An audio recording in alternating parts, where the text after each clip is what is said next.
Hi guys, today we're going to learn another two quadrilaterals. They are not parallelograms. One of them we call it trapezoid and the other we call it a kite. A trapezoid is a quadrilateral with exactly one pair of parallel sides. Like we have quadrilateral, four sides, but only one pair of opposite sides are parallel and the other pair is not parallel. The parallel pair, we call them the bases of the trapezoid, and the other two, which are not parallel, we call them the legs of the trapezoid. The trapezoid is called isosceles if the two legs are congruent. And when the trapezoid is isosceles, then the base angles are congruent. So measure, if this is an isosceles trapezoid, then measure angle A equals measure angle B, measure angle D equals measure angle C. By the way, these are parallel. These are interior consecutive angles. So some of them is 180. So if I know one of them, I can subtract it from 180. I get the one on the top. So if only one angle is given on this trapezoid, I can find the other three. Say, for example, measure angle D is 50. And this is an isosceles trapezoid. Then measure angle C is also 50. What about measure angle A?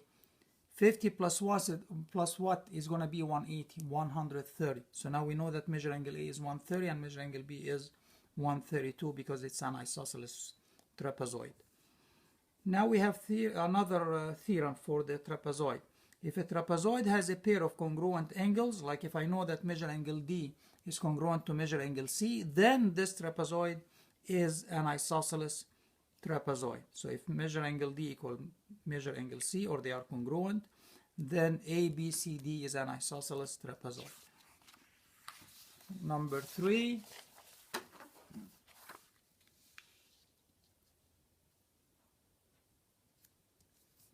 A trapezoid is an isosceles trapezoid if and only if the two diagonals are congruent. What we mean by if and only if?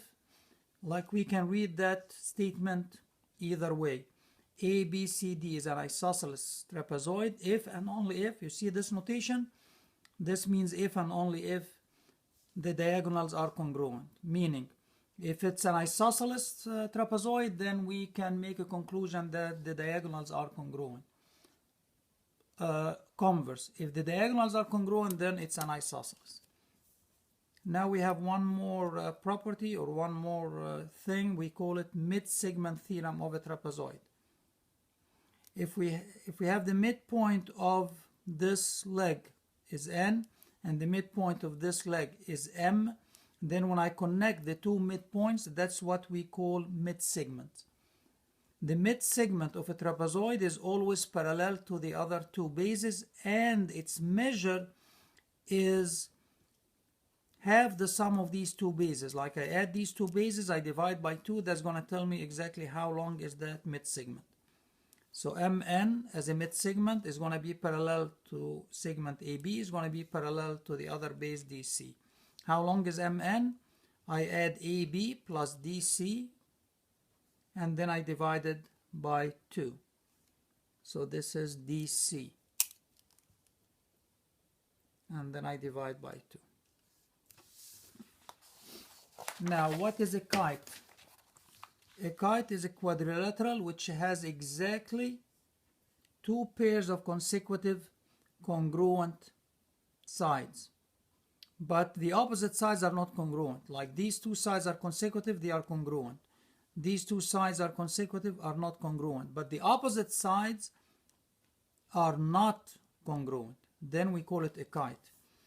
If a quadrilateral is a kite, then exactly one pair of opposite angles are congruent. Like if this is a kite, only this, if this is congruent to this, and this is congruent to this, then only one pair of opposite angles are congruent. Which pair? The pair which is between the two sides which are not congruent is going to be congruent to this. So these two angles are congruent. Because as you can see, this triangle is congruent to this triangle. On the kite, the diagonals are always congruent. So if I draw the diagonals, they always congruent. So this diagonal and this other diagonal always congruent. That's property of a kite. So this angle here is 90 degrees. Not only this diagonal is gonna be bisecting this angle and the other angle. So the diagonal bisect the two angles which are not congruent. Now examples. Say I have this trapezoid. I know it's trapezoid because I see the parallel lines on only one pair of opposite sides. I know measure angle S is 50. I want to find all the other angles. And I see this is isosceles triangle, isosceles trapezoid, because the two legs are congruent. Since this is isosceles, then if this is 50, this angle also gonna be 50 degrees. What about this angle? These are parallel, these are consecutive angles, some of them 180. So what plus 50 gives you 180? 130. And because it's isosceles, this is also 130. And if I add them all, they should add up to 360 degrees. This is another example on a kite. We want to find the other two angles. Now, this angle is between the two sides that are not congruent. So this angle, if I call it X, then the other one over here has to be also X. Remember, we said that these angles are congruent. So now what I have here, I have 32 plus X plus 60 plus X should add up to 360. So 32 degrees plus X degrees plus 60 degrees plus another X equals 360 degrees. 32 and 60, that's 92.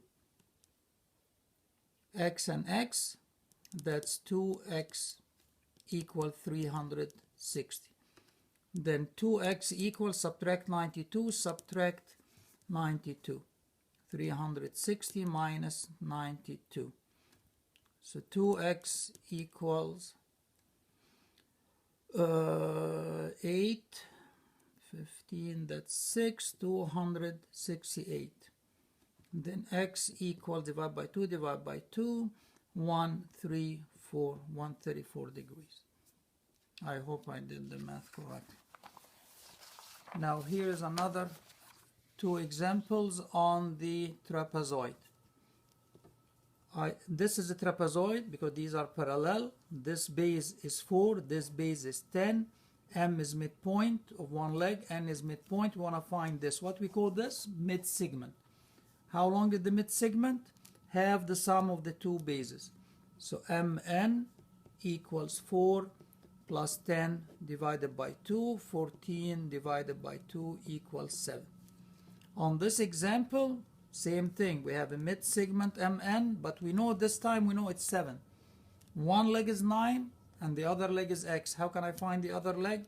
We know that this mid-segment Mn should be equal to the X plus the 9 divided by 2. But we know that mid-segment is 7. So 7 equal X plus 9 over 2.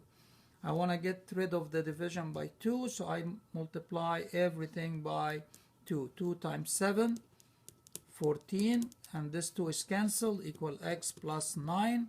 Subtract 9, subtract 9.